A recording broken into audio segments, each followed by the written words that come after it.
За 4 дня до того, как площадь заполнилась десятками тысяч разгневанных людей, в кабинет премьер-министра Киргизии поздним вечером вошел человек, имени которого нет ни в одном официальном журнале посещений того дня. Охранники Белого дома в Бишкеке знали, существует негласный список из 7 имен. Те, кто имел право на так называемые «невидимые визиты», когда ни один секретарь не фиксировал явку, ни одна камера не записывала лица. Николай Танаев, человек, управлявший правительством страны последние 3 года, в ту ночь говорил с этим посетителем больше 2 часов, и когда тот, наконец, покинул здание через служебный выход, дежуривший в коридоре офицер охраны позже вспоминал, что премьер стоял у окна, глядя на ночной город, и его руки заметно дрожали. О чем они говорили, неизвестно до сих пор, но через 4 дня Николай Танаев исчезнет из Белого дома навсегда, оставив после себя только пустой сейф и сотни вопросов, на которые никто не хочет отвечать, даже спустя почти 2 десятилетия. Что заставило премьер-министра крупнейшей Центральноазиатской республики, человека с безупречной репутацией экономиста и технократа, готовиться к бегству? Какие документы он прятал в последние дни? И главное, почему те, кто пришел к власти после переворота, так отчаянно искали именно его сейф, словно в нем хранилась тайна, способная разрушить карьеры десятков высокопоставленных чиновников новой власти?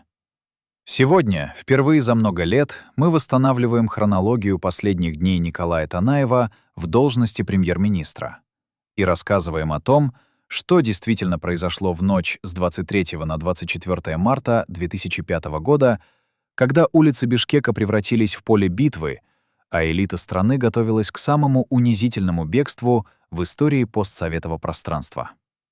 Николай Танаев никогда не был человеком из ближнего круга президента Аскара Акаева. Он пришел в большую политику не через партийную номенклатуру, не через силовые структуры, а через академические коридоры и экономические институты.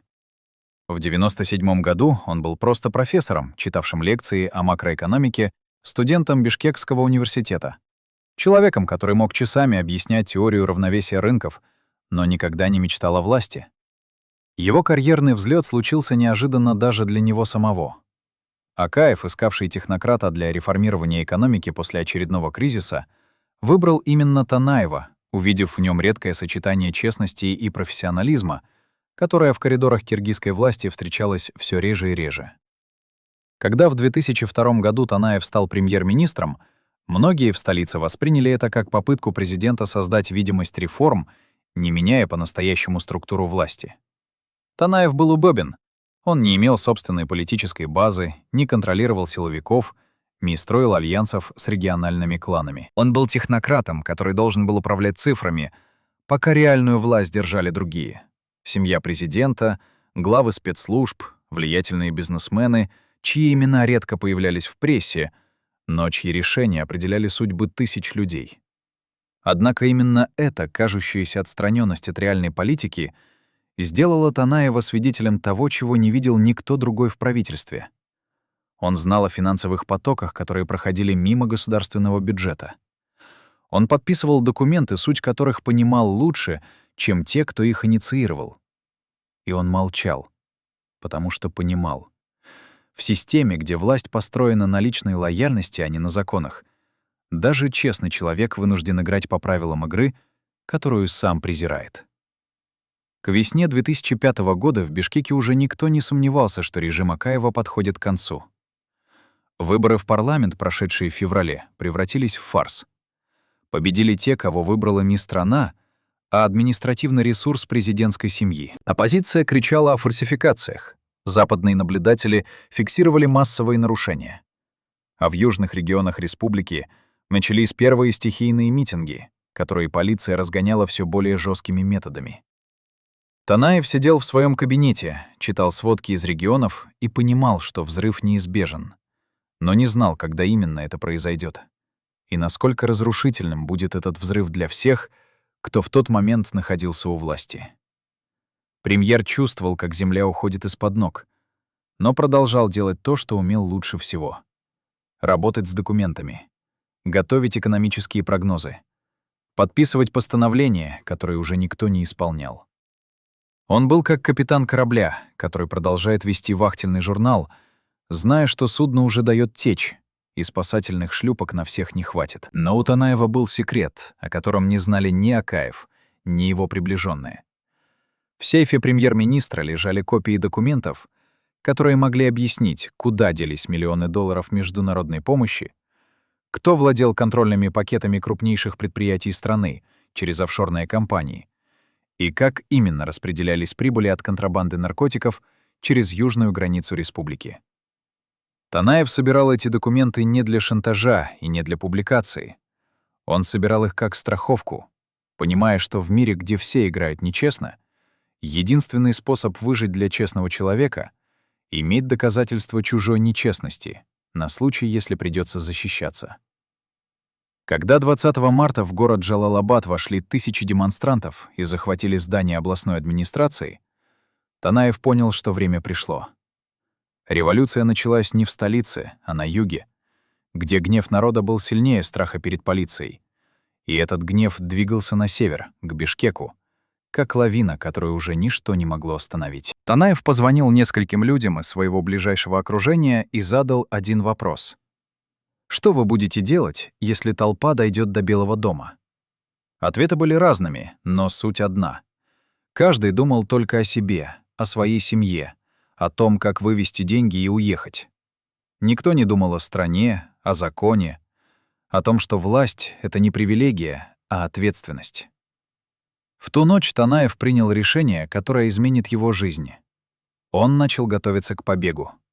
Но побегу особому.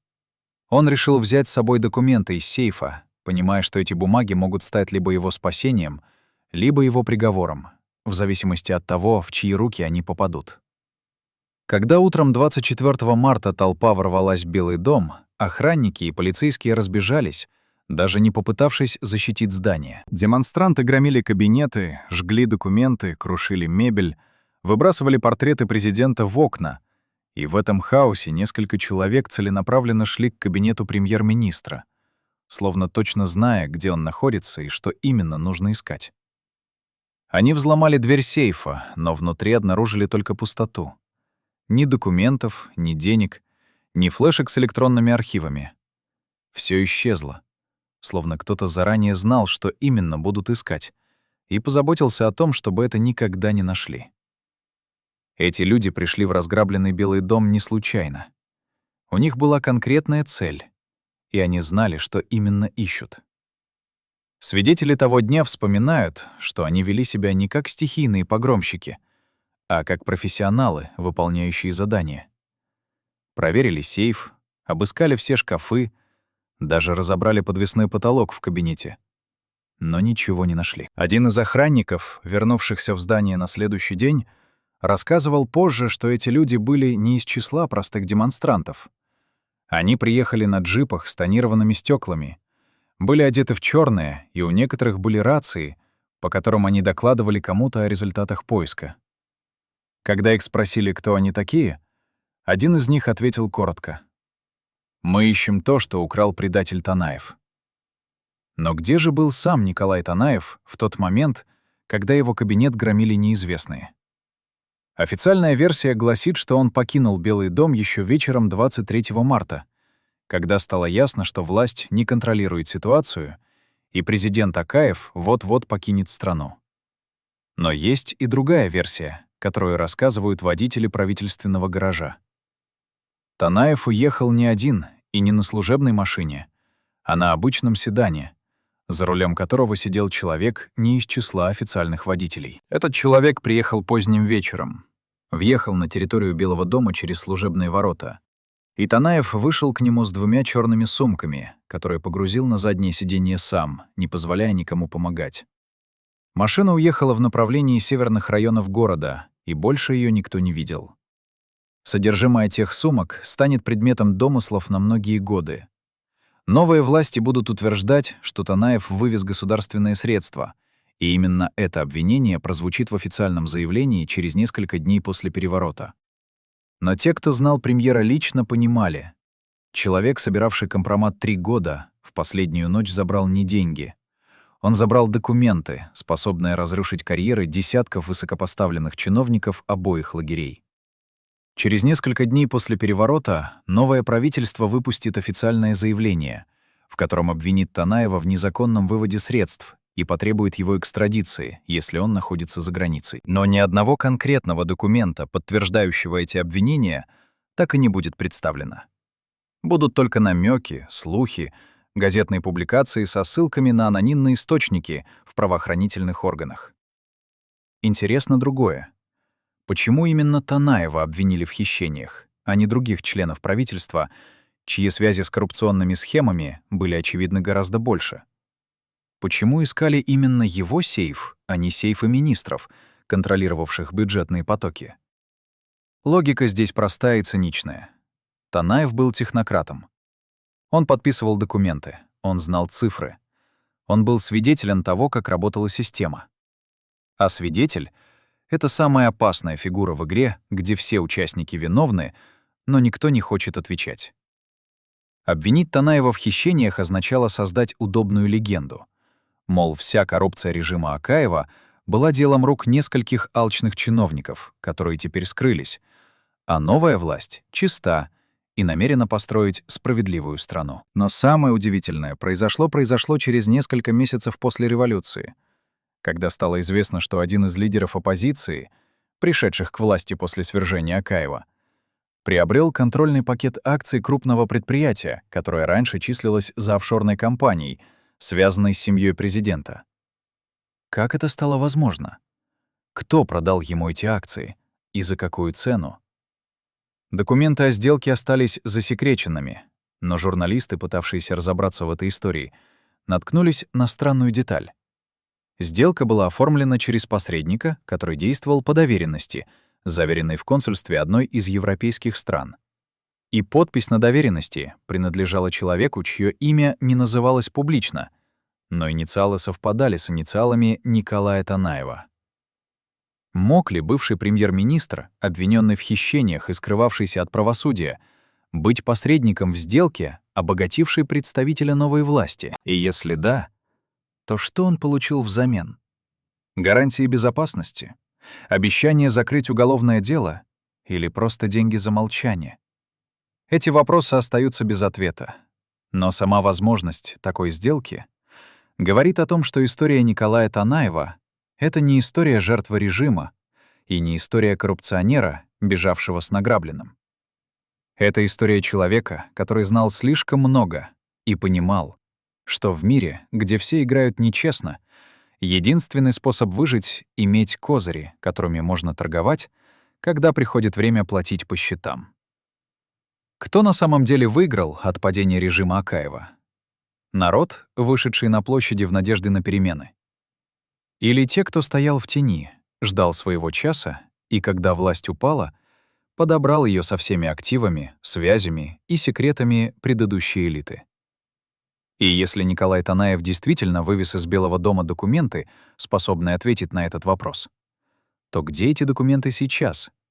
И почему мы до сих пор ничего не знаем об их содержании? Бывший водитель премьер-министра, проработавший в правительственном гараже 11 лет, согласился говорить только при условии, что его имя не прозвучит. Он сидит на кухне своего дома в пригороде Бишкека. Руки дрожат, когда он наливает чай, и видно, что воспоминания о тех днях до сих пор причиняют физическую боль. До последней минуты я верил, что все обойдется, что армия введет порядок, что президент не оставит нас, — говорит он, и голос его срывается на последних словах. Этот человек возил Танаева 3 года, знал его распорядок дня лучше, чем собственный. Видел, как премьер менялся месяц за месяцем, как из уверенного технократа превращался в человека, оглядывающегося через плечо даже в собственном кабинете. Водитель вспоминает, как примерно за 2 недели до революции Танаев начал просить возить его по маршрутам, которых раньше не было в графике. Не в министерство, не на совещание, а в старые районы города, где жили простые люди, где дома еще помнили советское время. Танаев выходил из машины, просил подождать, заходил в подъезды, возвращался через 20-30 минут и на вопрос, куда ездили, отвечал коротко: навещал старых друзей. Но водитель, проработавший в спецслужбах до назначения в гараж, понимал — так не навещают друзей, так подыскивают укрытие. Танаев выбирал квартиры в домах, где никто не ожидал бы увидеть премьер-министра. Квартиры людей, которые не были связаны с властью, но которым он мог доверять, потому что знал их еще со времен, когда был простым профессором, а не вторым человеком в государстве. Один из бывших коллег Танаева по университету, тоже согласившийся говорить без упоминания имени, рассказывает о визите, который случился за неделю до переворота. Танаев пришел поздно вечером, без охраны, на такси, и попросил об одной услуге. Можно ли оставить у него большой архивный ящик на несколько дней? Просто подержать, никому не показывать, даже не открывать. Коллега согласился, и Танаев привез металлический контейнер размером примерно 50 на 30 сантиметров, запечатанный специальной лентой с голографическими метками, которую использовали в государственных архивах. Ящик был тяжелым, явно набитым бумагами, и когда Танаев уезжал, он сказал фразу, которую профессор запомнил на всю жизнь. «Если со мной что-то случится, не отдавай это никому, кроме Международной следственной комиссии, если такая когда-нибудь появится». Через 3 дня после революции Танаев позвонил из-за границы, попросил уничтожить содержимое ящика. И профессор так и сделал. Сжёг документы во дворе своего дома, не читая. Но запах горящей бумаги преследовал его несколько ночей подряд.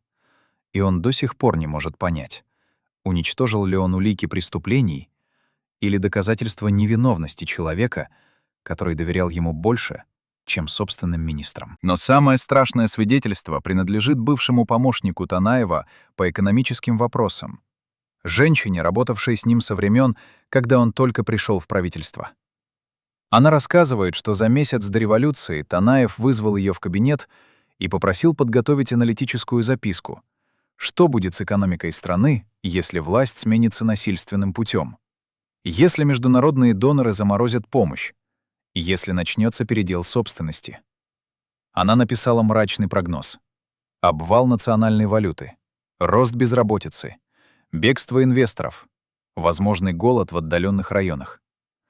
Танаев прочитал записку, положил ее в сейф и сказал: «Готовьте документы на выезд для себя и своей семьи.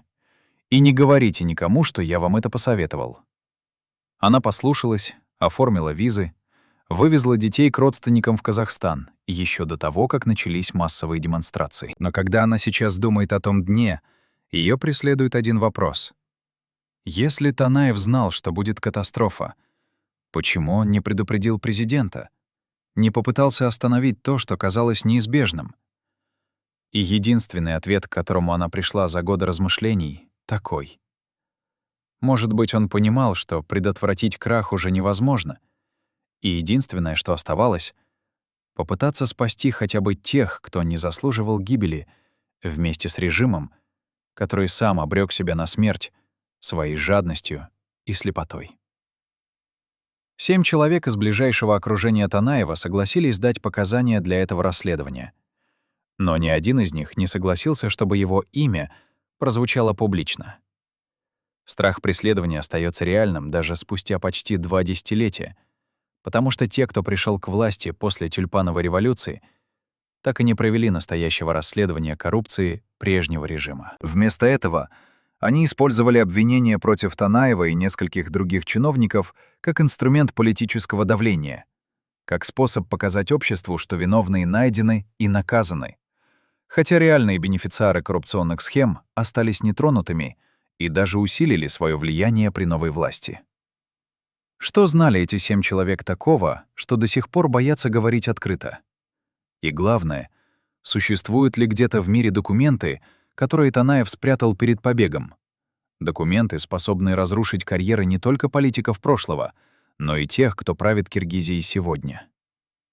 В северной части Бишкека, в районе, где еще сохранились малоэтажные дома советской постройки, есть квартира на 3-м этаже обычной пятиэтажки, в которую Николай Танаев заходил минимум 3 в последние 2 недели своего пребывания у власти. Квартира принадлежит бывшей учительнице русского языка, которая преподавала в школе, где учились дети Танаева в 90-е годы, и между ними сохранились теплые отношения спустя годы после того, как ее ученики выросли и разъехались. Эта женщина, назовем ее Галиной Петровной, хотя это не ее настоящее имя, согласилась рассказать о том, что происходило в ее квартире в те тревожные дни. но попросила не публиковать ее адрес, потому что до сих пор не уверена, правильно ли она поступила, помогая человеку, которого официально объявили преступником. Танаев приходил поздно вечером, всегда один, без охраны, в обычной куртке и джинсах, больше похожий на уставшего преподавателя, чем на премьер-министра.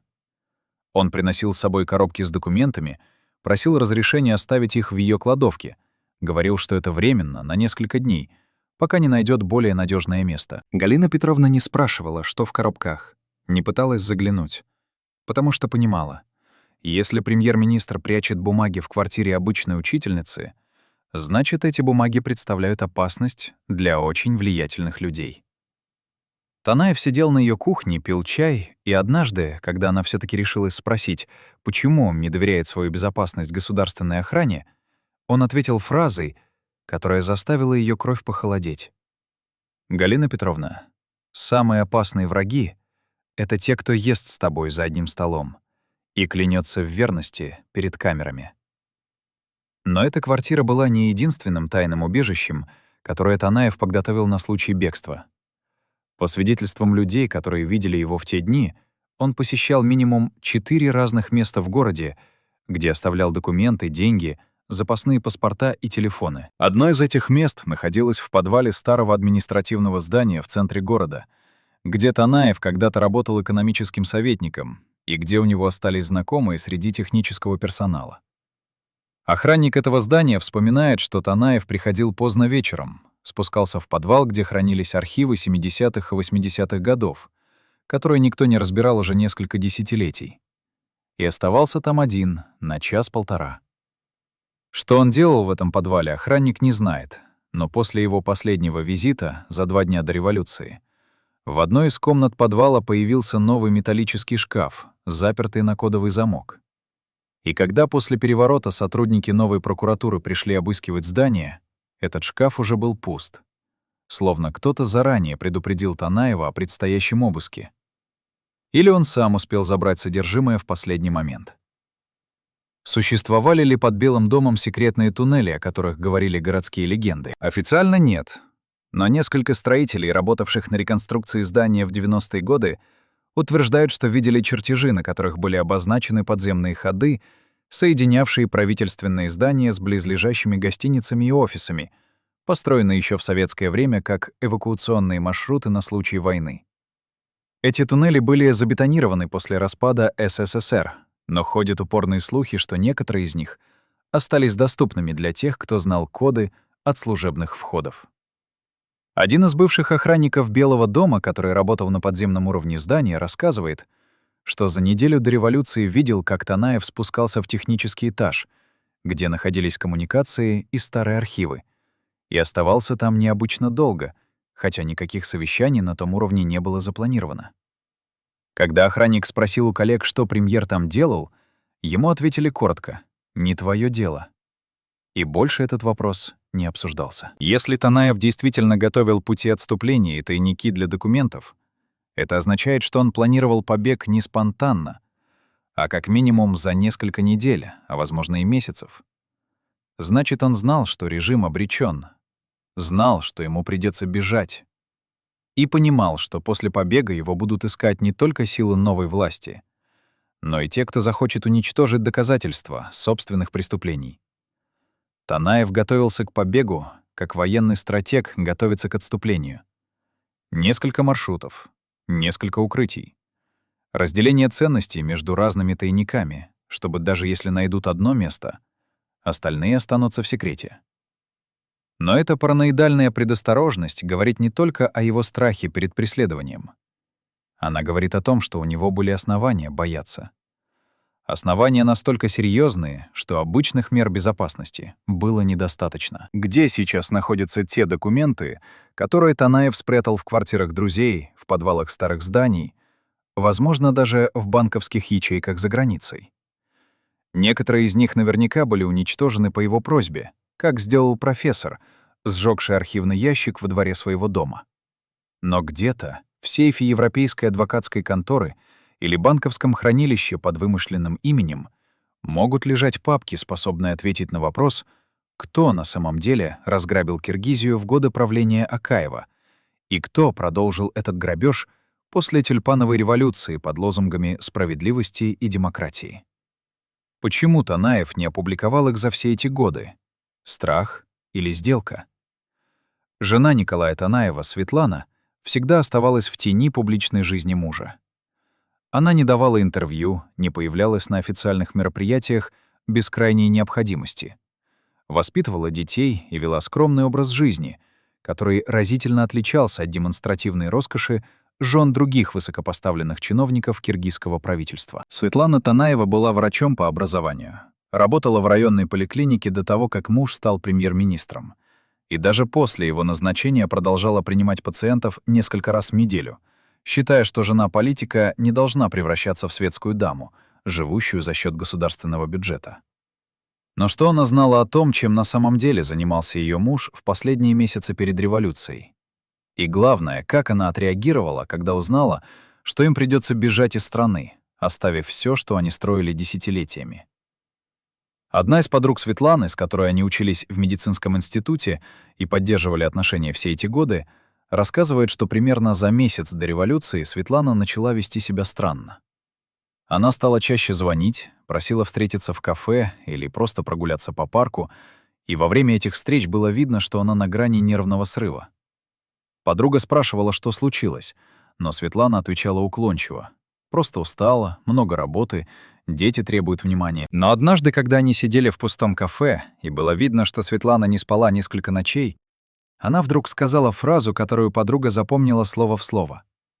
«Я боюсь, что мой муж знает что-то такое, что может разрушить нашу семью, даже если он никогда не расскажет об этом никому». За неделю до революции Танаев собрал семейный совет. Пришли жена, двое взрослых детей, которые уже жили отдельно, и младшая дочь, еще учившаяся в университете.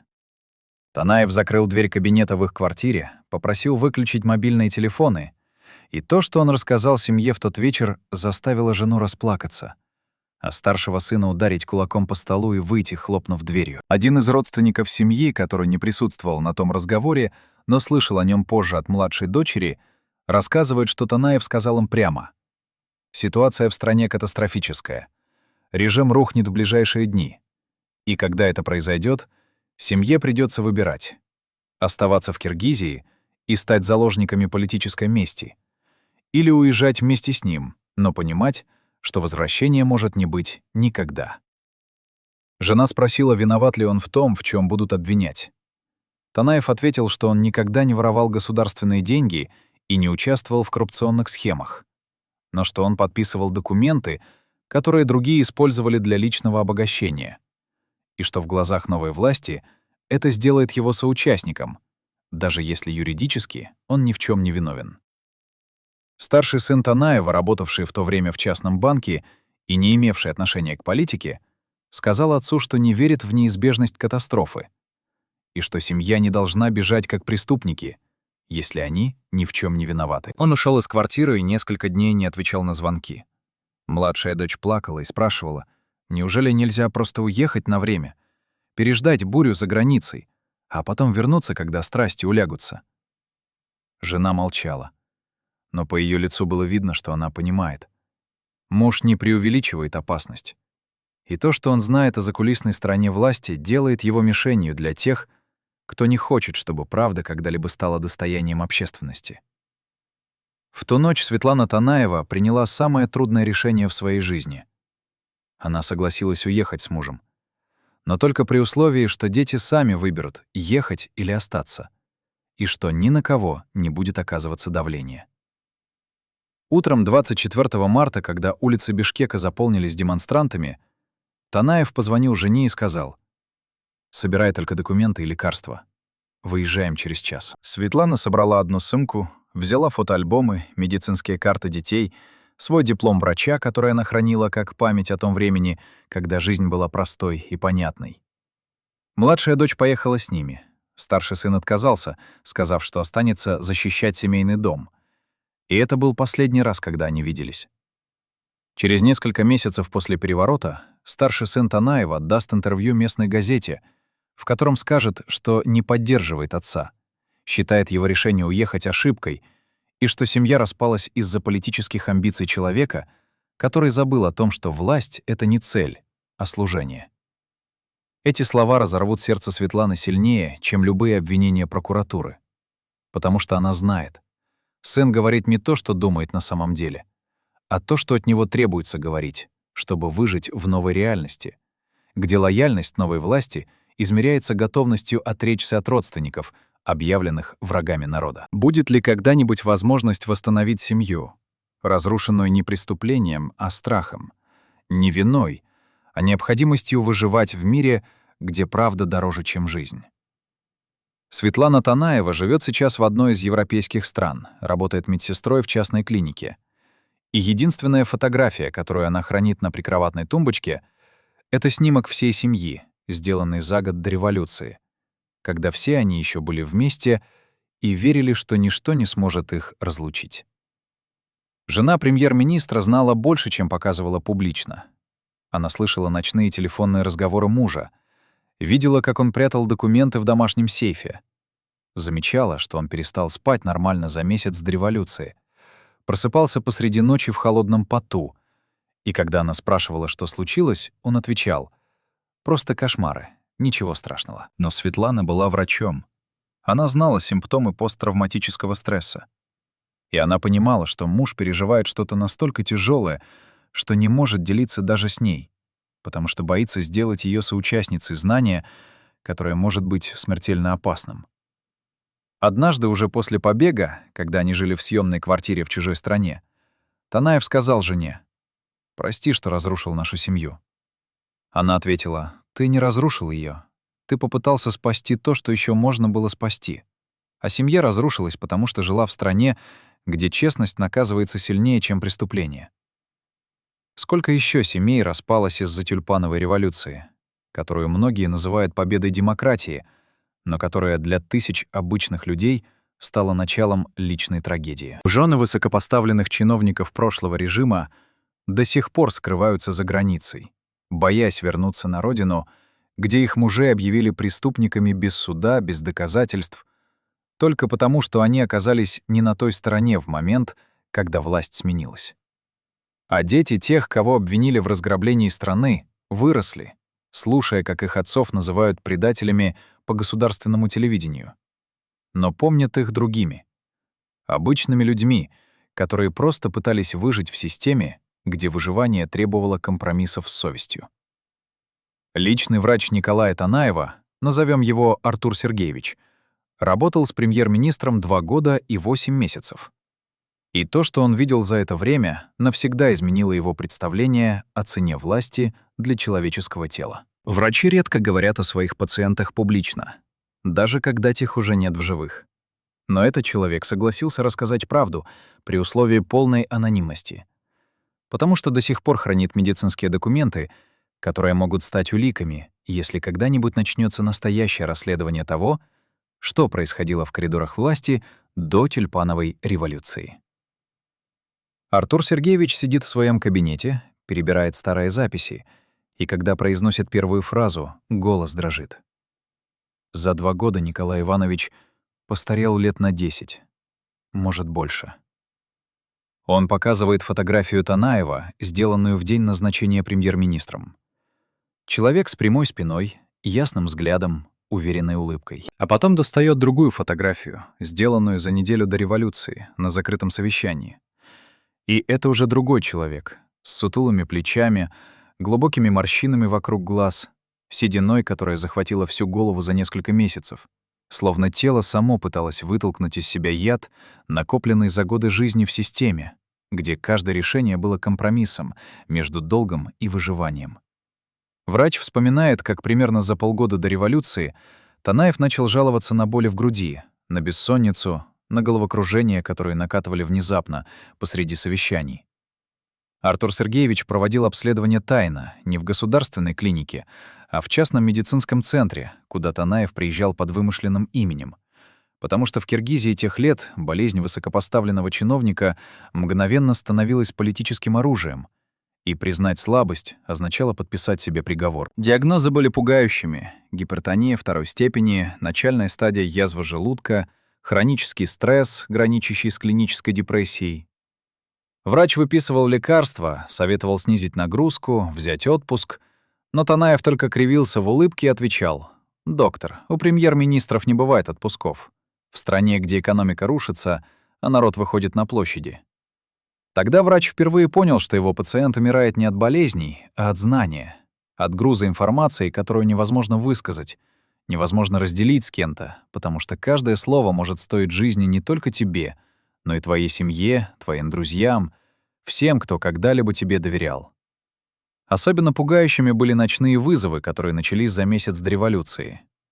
Танаев звонил среди ночи, голос хриплый, дыхание прерывистое, и говорил, что не может дышать, что сердце готово выскочить из груди, что в голове стучит так, будто вот-вот лопнут сосуды. Врач приезжал, делал инъекцию успокоительного, измерял давление 180 на 110, пульс 120 ударов в минуту в состоянии покоя. Это были не просто панические атаки, это было физическое разрушение организма под воздействием непрерывного страха. Танаев рассказывал, что просыпается в холодном поту, видит кошмары, в которых его допрашивают, бьют, требуют назвать имена людей, которых он никогда не предаст. Артур Сергеевич понимал, что такие кошмары не приходят просто так, что его пациент действительно боится ареста, пыток, исчезновения. И этот страх не паранойя, а реалистичная оценка того, что может произойти с человеком, знающим слишком много о механизмах власти, построенной на коррупции и насилии. За неделю до революции Танаев попросил врача составить медицинское заключение о состоянии его здоровья. Но не для официальных инстанций, а для личного архива. Врач написал подробный отчет, в котором зафиксировал все симптомы, все диагнозы, все назначенные препараты и в конце добавил фразу, которую Танаев попросил включить дословно. Пациент находится в состоянии хронического стресса, вызванного профессиональной деятельностью, связанной с принятием решений в условиях морального давления и угрозы для жизни.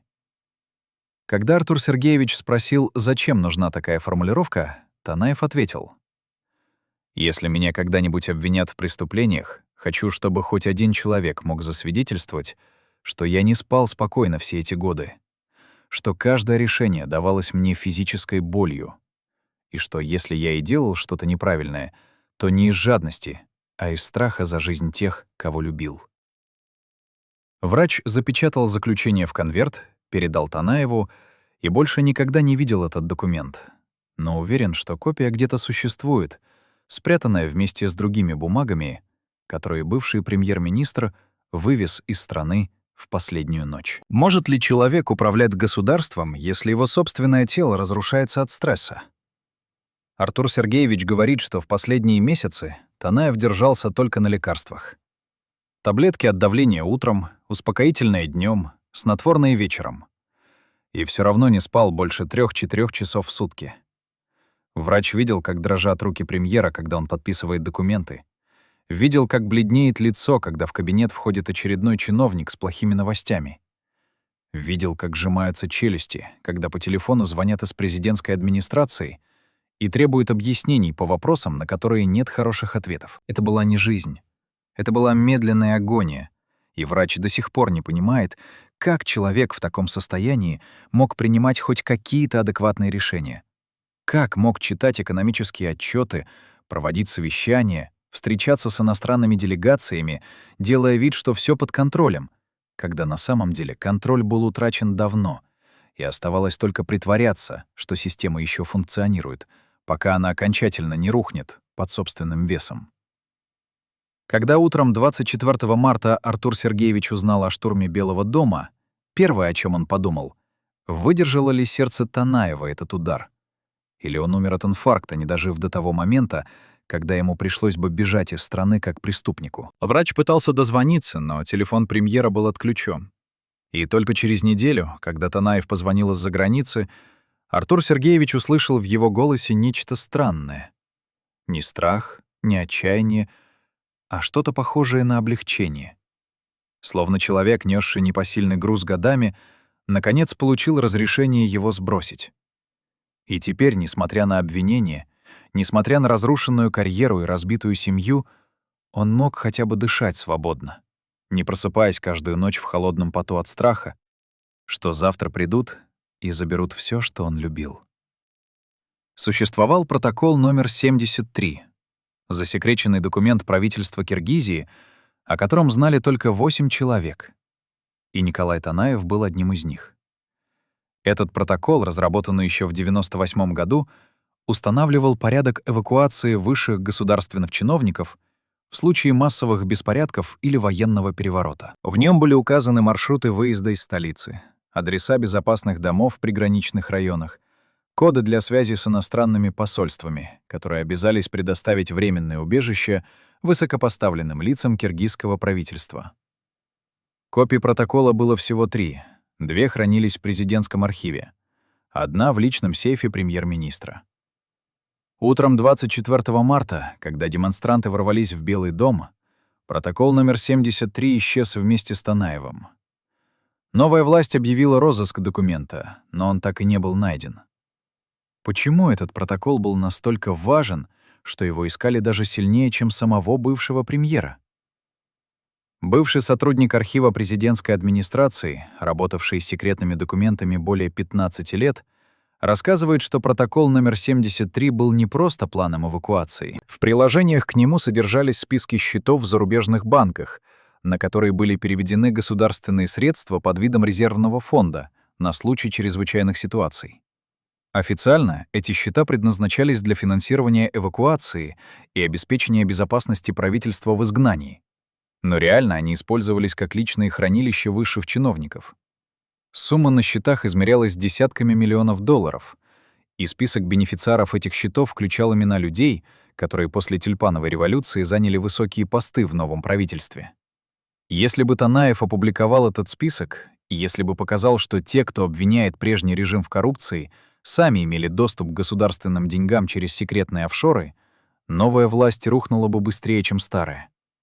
Архивист помнит, как за 2 месяца до революции Танаев приходил в хранилище, требовал доступ к протоколу, долго изучал приложение, фотографировал некоторые страницы на телефон. Охрана спросила, зачем нужны копии, ведь правила запрещали выносить информацию из архива. Но Танаев ответил, что готовит доклад для президента, и ему нужны точные цифры. Охранник не стал возражать, но записал в журнале. Премьер-министр фотографировал страницы с номерами счетов и списком бенефициаров. Через 3 месяца этот журнал пропадет из архива, словно кто-то специально уничтожил записи, способные доказать, что Танаев заранее готовился к разоблачениям. Кто приказал уничтожить журнал? Архивист не знает, но уверен, что это был кто-то из нового руководства, кто понимал, что след Танаева ведет не только к преступлениям старого режима, но и к секретам новой власти. Помимо протокола номер 73, в архивах существовали десятки других документов, которые бесследно исчезли в дни революции.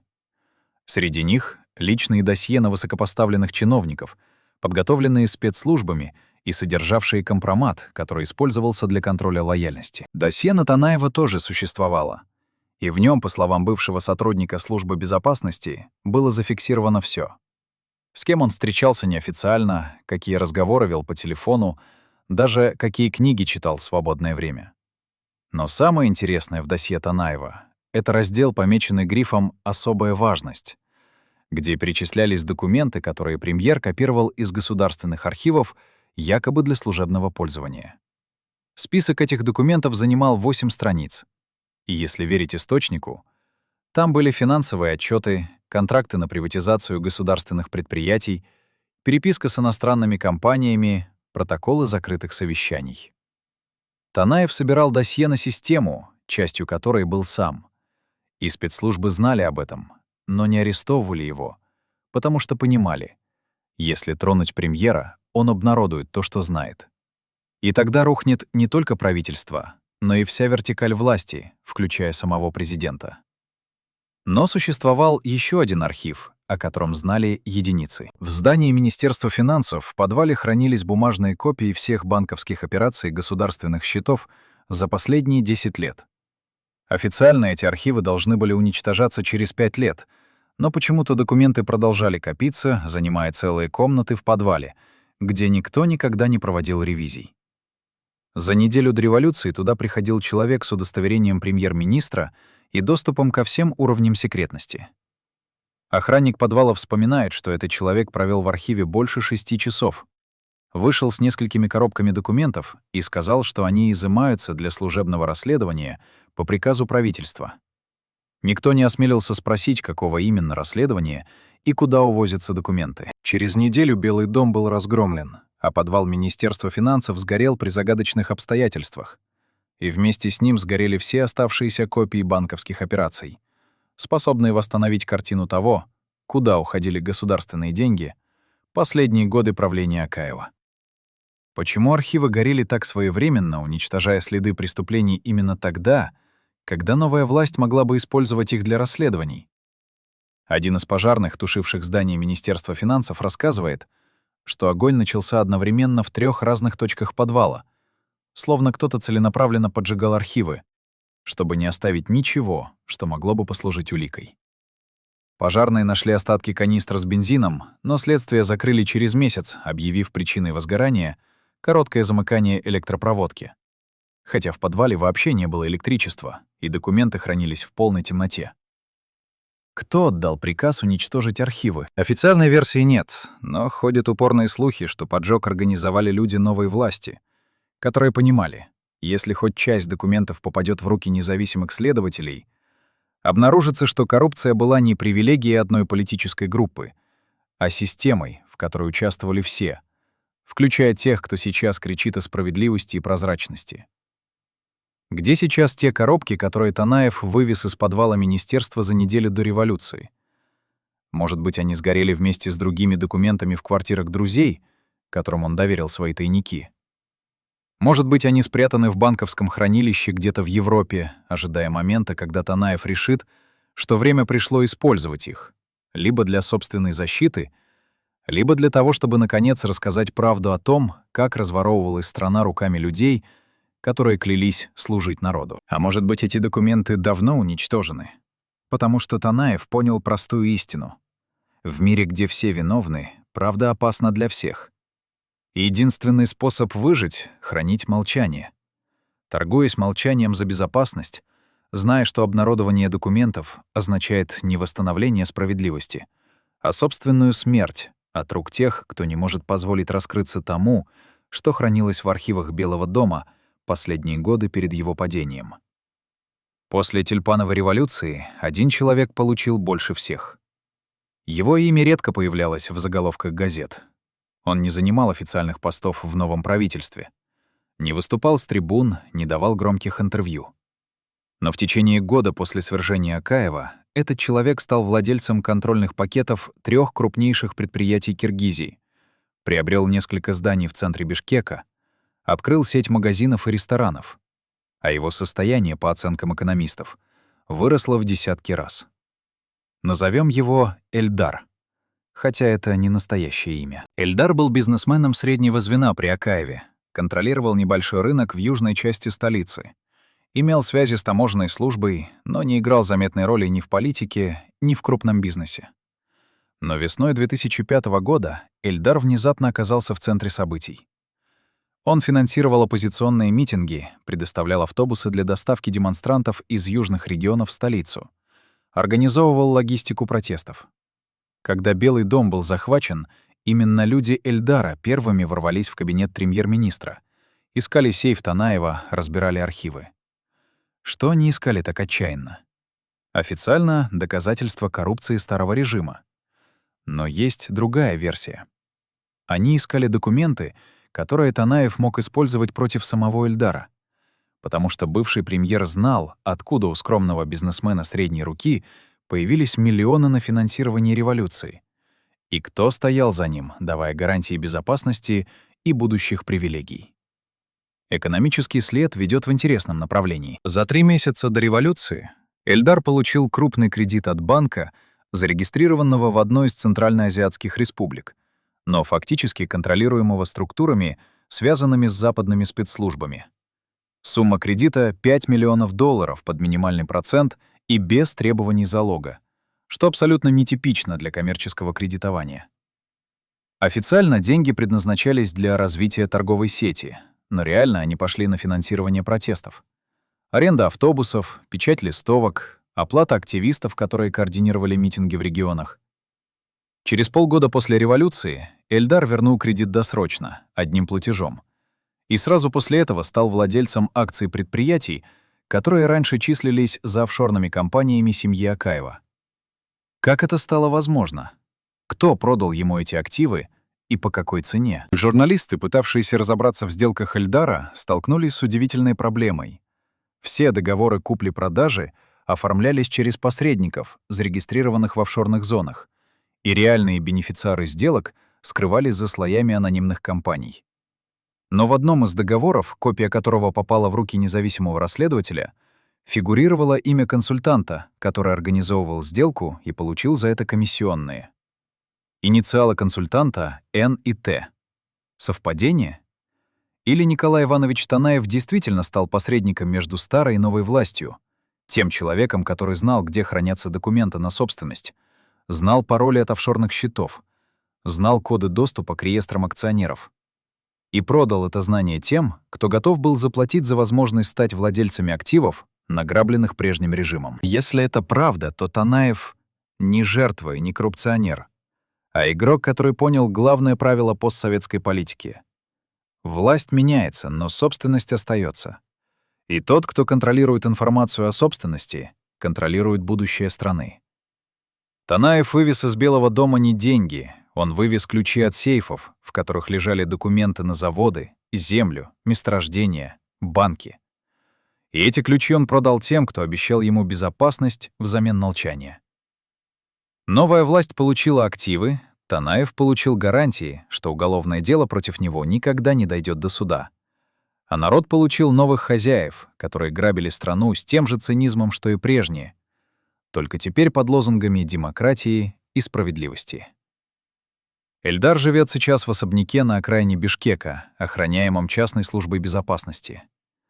Он дает благотворительные пожертвования, спонсирует культурные мероприятия, выступает на бизнес-форумах, рассказывая о своем успехе, как о примере честного предпринимательства. Но когда его спрашивают, откуда взялись деньги на покупку активов после революции, он отвечает дежурной фразой «успешные бизнес-проекты и выгодные инвестиции».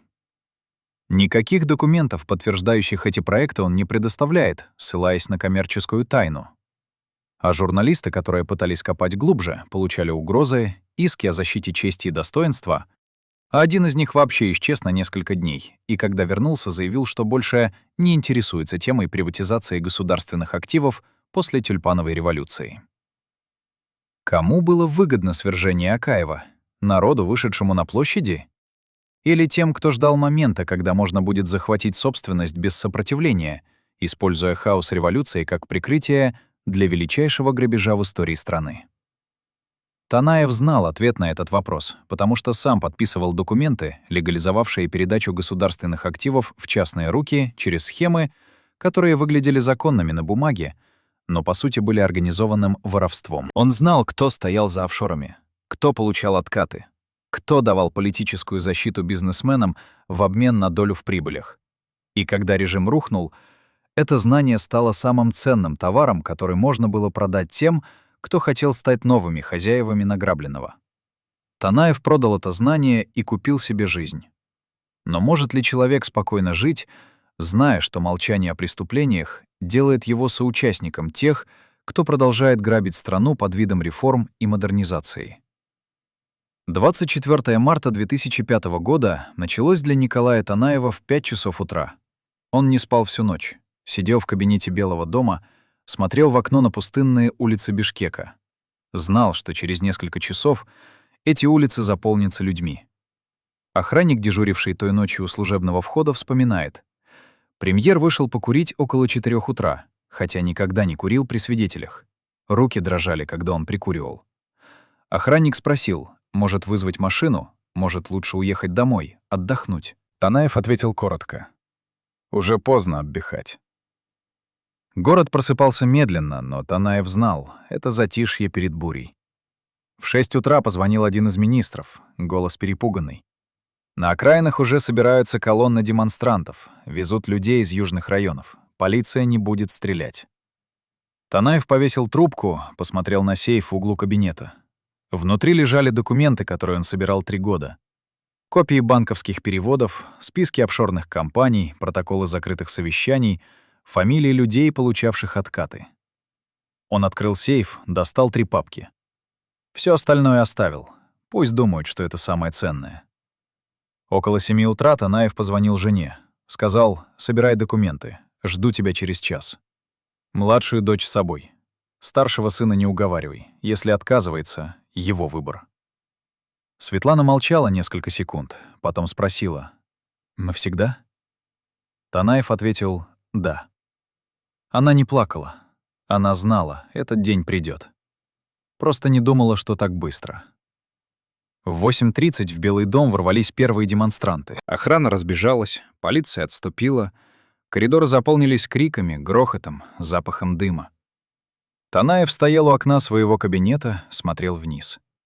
Толпа росла, как живой организм, заполняла площадь, ломала ограждение. Один из помощников вбежал в кабинет, закричал: «Нужно уходить, сейчас поднимутся сюда, убьют». Танаев спокойно взял 2 чёрные сумки, надел обычную куртку поверх костюма, сказал: «Идём через служебный выход». Они спустились по чёрной лестнице, той самой, которой пользовались только для тайных визитов. Внизу ждала машина. Обычно седан, не служебный лимузин.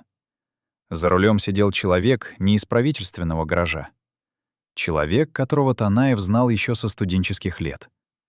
Человек, который никогда не работал на власть. Танаев сел на заднее сиденье, положил сумки рядом. Помощник спросил: «А как же мы? Куда нам идти?» Танаев посмотрел на него долго, потом ответил: «Спасайтесь сами. Я не могу взять всех». Машина тронулась ровно в 9:05. Через 15 минут толпа ворвётся в кабинет премьер-министра, разобьёт сейф, обнаружит, что он почти пуст. Через полчаса по всем радиостанциям объявят: Танаев бежал, прихватив государственные средства. Но в тот момент, когда машина выезжала с территории Белого дома через боковые ворота, Танаев не думал об обвинениях. Он думал о том, что земной путь его службы государству завершился не отставкой и не триумфом, а побегом, унизительным и неизбежным. Он думал о том, увидит ли когда-нибудь снова свой город. Он думал о том, простят ли его дети. Он думал о том, стоила ли эта власть той цены, которую пришлось заплатить за каждый подписанный документ, за каждое молчание о преступлениях, свидетелем которых он был все эти годы. Что чувствует человек, когда покидает страну, которой служил, понимая, что возвращения не будет? Когда знает, что всё, чего достиг, всё, во что верил, рухнет через несколько часов, и ничего уже не исправить. Танаев смотрел в окно машины, видел пустынные улицы северных районов, куда еще не дошла волна демонстрантов, и понимал: эти улицы он видит последний раз. Через несколько дней его объявят врагом народа. Через несколько месяцев власти потребуют экстрадиции. Через несколько лет о нем забудут, потому что новая власть создаст новых врагов, новых виновных. Новые легенды о справедливости, которая никогда не наступит, в стране, где правда стоит слишком дорого. За 3 дня до побега Танаев узнал, что его предали. Предал не враг, не оппозиционер, не журналист. Предал человек из ближнего круга. Человек, которому премьер доверял больше, чем собственным министрам. Назовем его Вадимом, заместитель руководителя аппарата правительства. Работал с Танаевым с первого дня его назначения. Знал все коды от сейфов, присутствовал на всех закрытых совещаниях, имел доступ к секретным документам. Вадим был не просто чиновником, он был другом, человеком, с которым Танаев мог говорить о том, что тяготило душу, не боясь, что слова обернутся против него. Но 21 марта, когда Танаев вернулся в кабинет после совещания с президентом, он увидел странное. Дверь сейфа была закрыта, но замок стоял не в том положении, в каком премьер его оставлял всегда. Старая привычка, заведенная еще со времен, когда он работал в университете и прятал экзаменационные билеты от любопытных студентов. Танаев открыл сейф, быстро проверил содержимое. Внешне все на месте. Но он знал точное расположение каждой папки, каждого конверта. 2 папки лежали не так. Кто-то заглядывал внутрь, пытался запомнить, что там хранится. У сейфа был код. Его знали только 3: сам Танаев, охранник ночной смены и Вадим. Охранник не имел причин рыться в документах. Он даже читать толком не умел. Простой человек, честно служивший 20 лет. Оставался Вадим. Но зачем заместителю руководителя аппарата лезть в сейф премьера? У него самого был доступ почти ко всем документам. Он мог попросить показать любую бумагу официально. Танаев позвонил в службу безопасности, попросил тихо, без огласки, проверить записи камер наблюдения в коридоре. Через 2 часа ему принесли флешку. На записи было видно. Вадим заходит в кабинет премьера вечером, когда Танаева уже нет, проводит внутри 20 минут, выходит с папкой формата А4. Камера внутри кабинета не работала, ее отключили на ремонт неделю назад. И теперь Танаев понял, кто организовал этот ремонт. Вадим копировал документы. Не все, только избранные. Танаев сверил содержимое сейфа со списком, который хранил в памяти. У него была феноменальная память на цифры и названия. Не хватало 3 документов. Первый — протокол совещания о распределении доходов от приватизации телекоммуникационной компании. Второй — список офшорных счетов, на которые переводились средства из резервного фонда. Третий — переписка с представителями иностранной компании, получившей подряд на строительство дороги по цене, втрое превышающей рыночную. Все 3 документа объединяло одно. В них фигурировали имена людей, которые после революции заняли ключевые посты в новом правительстве. Вадим работал на оппозицию. Не из идейных соображений, не потому что верил в демократию и справедливость. Он работал на тех, кто готовился захватить власть и делил будущие активы еще до того, как старый режим рухнул. Ему пообещали должность, деньги, безопасность. В обмен на информацию о том, где Танаев прячет компромат, какие документы могут помешать новой власти захватить государственную собственность. Танаев вызвал Вадима на следующий день, посмотрел ему в глаза, спросил прямо: «Ты работаешь на них?» Вадим не стал отрицать. Сказал: «Николай Иванович, режим кончается. Президент уже паковал чемоданы. Через неделю здесь будут другие люди. Вы можете сидеть на принципах и сгореть вместе с Акаевым. А можете договориться, передать документы тем, кто готов заплатить за молчание». Танаев молчал минуту, потом ответил: «Уходи. Больше не появляйся здесь». Вадим ушел. Через 2 дня революция победит, и его назначат заместителем министра финансов нового правительства. Он проработает на этом посту 3 года, накопит состояние, купит виллу за границей. А потом, в 2008-м, его найдут мертвым в гостиничном номере в одной из европейских столиц. Официальная версия — сердечный приступ. Но знавшие Вадима люди говорили: он был молод, здоров, спортом занимался. А еще говорили, что незадолго до смерти он пытался опубликовать статью о коррупции нового правительства. И статью не пропустили. А журналист, который помогал ее готовить, исчез на несколько недель. Вернулся и заявил, что тема закрыта. Можно ли было доверять кому-то в мире, где каждый думает только о собственном спасении? Танаев понял это слишком поздно. Он думал, что честность защищает, что если не воруешь сам, то имеешь моральное право осуждать других. Но в системе, построенной на предательстве, честность не защита, а приговор. Те, кто не играет по правилам, становятся опасными свидетелями, и свидетелей устраняют, не всегда физически, но всегда политически, превращая их в изгоев, в преступников, в людей, чьим словам никто не поверит. Вадим предал Танаева, но сам был предан теми, кому служил. Потому что предатели нужны только до момента, когда выполнят свою функцию, а потом становятся угрозой. Ведь человек, предавший 1 раз, может предать и 2. Архивы Комитета национальной безопасности Киргизии хранили досье с кодом 703КТ. Досье на премьер-министра Николая Танаева, заведенное через месяц после его назначения. содержало 238 страниц информации. В нем были записи телефонных разговоров, отчеты агентов, фиксировавших неофициальные встречи, копии документов, которые премьер подписывал, даже фотографии, сделанные скрытыми камерами в его кабинете, в машине, в ресторанах, где он обедал с коллегами. Но самый интересный раздел досье назывался «Особое внимание». И там перечислялись документы, которые Танаев копировал из государственных архивов, якобы для служебного пользования, но реально для личного хранения. Спецслужбы знали, что премьер собирает компромат на систему. Знали, но не арестовывали, потому что понимали, если тронуть Танаева, он обнародует все, что собрал. И тогда рухнет не только правительство, но и сама спецслужба, чьи руководители тоже фигурировали в документах, как получатели откатов от силовых операций, от контрабанды, от контроля над теневым бизнесом. Танаев был неприкосновенен, пока собирал документы тихо, не угрожал публикацией. Но когда режим начал рушиться, эта неприкосновенность исчезла. Документы превратились из страховки в смертный приговор.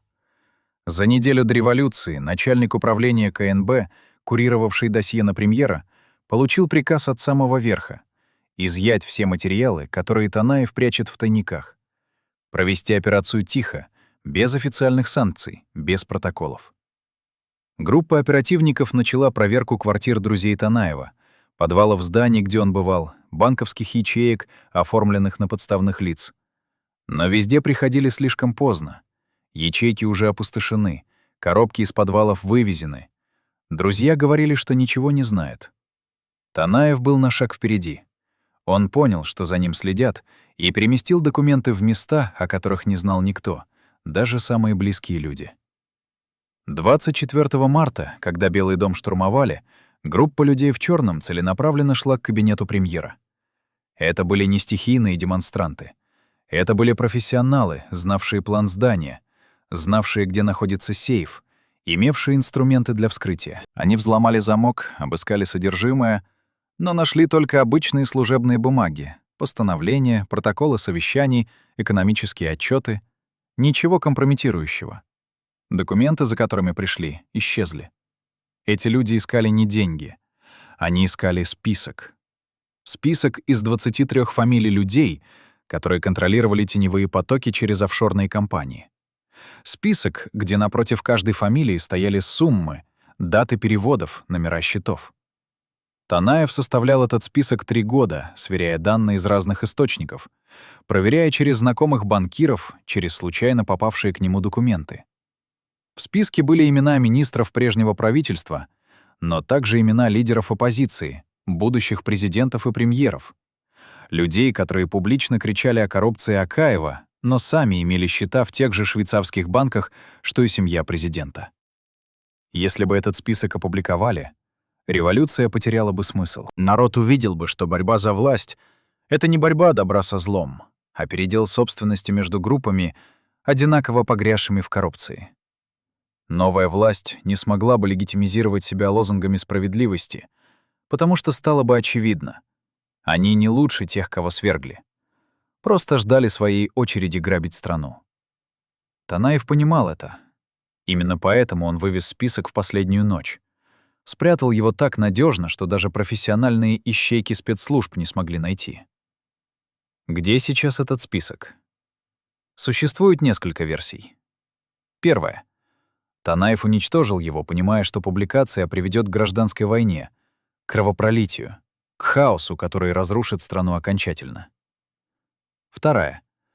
Список хранится в банковской ячейке где-то в Европе, застрахован так, что в случае смерти Танаева автоматически передается нескольким международным СМИ.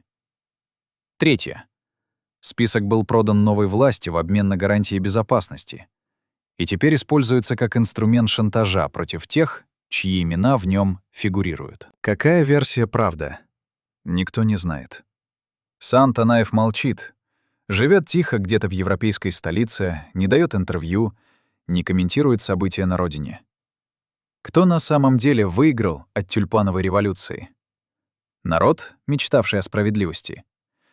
Или те, кто стоял в тени, ждал момента, когда можно будет захватить активы, под прикрытием демократических лозунгов. Танаев знал ответ, потому что сам был частью механизма, где решения принимались не в парламенте, а в закрытых кабинетах, где обсуждали не законы, а суммы откатов. Он служил системе, понимая ее порочность, надеясь изменить ее изнутри. Но система не меняется. Она поглощает тех, кто пытается ее исправить, превращая идеалистов в циников, честных людей в соучастников. Танаев вывез из Белого дома не миллионы долларов. Он вывез правду о том, как устроена власть в постсоветских республиках, где формально существует демократия, а реально правят кланы, связанные круговой порукой молчания о взаимных преступлениях. Эта правда стоила дороже любых денег, потому что тот, кто владеет ею, владеет судьбами людей, считающих себя хозяевами страны. Но Танаев никогда не использовал эту правду как оружие.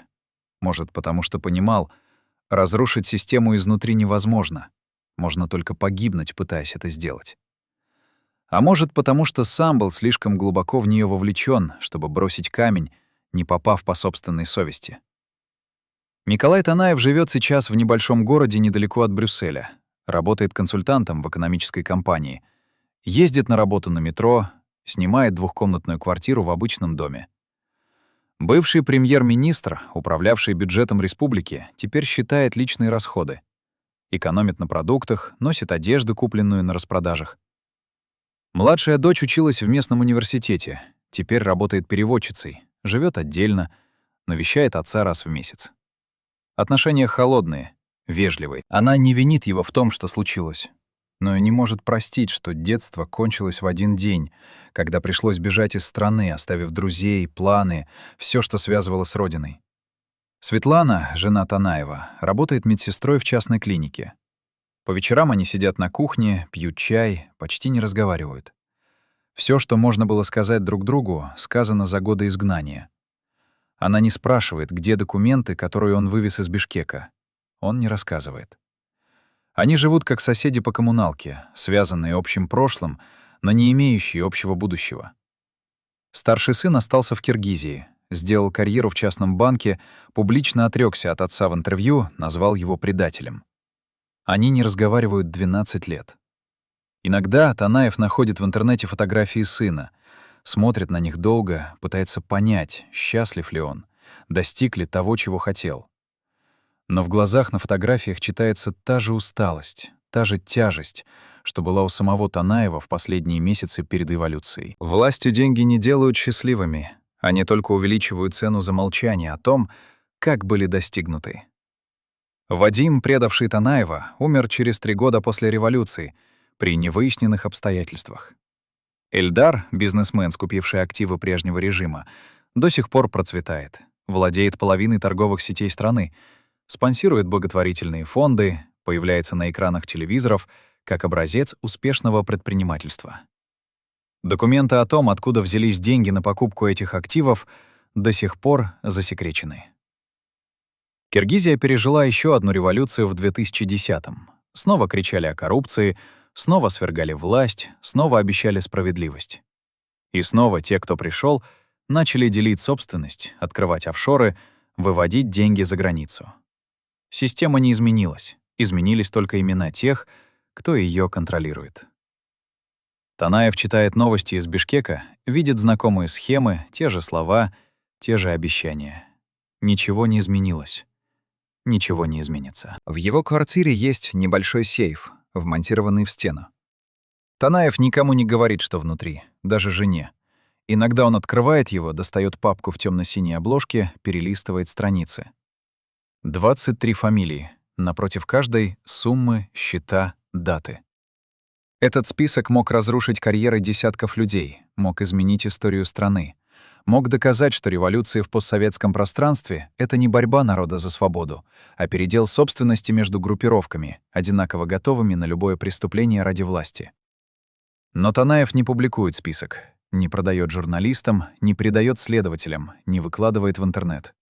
Он просто хранит его, как хранят память о прошлом, которое нельзя изменить, но нельзя и забыть. Может, он боится мести?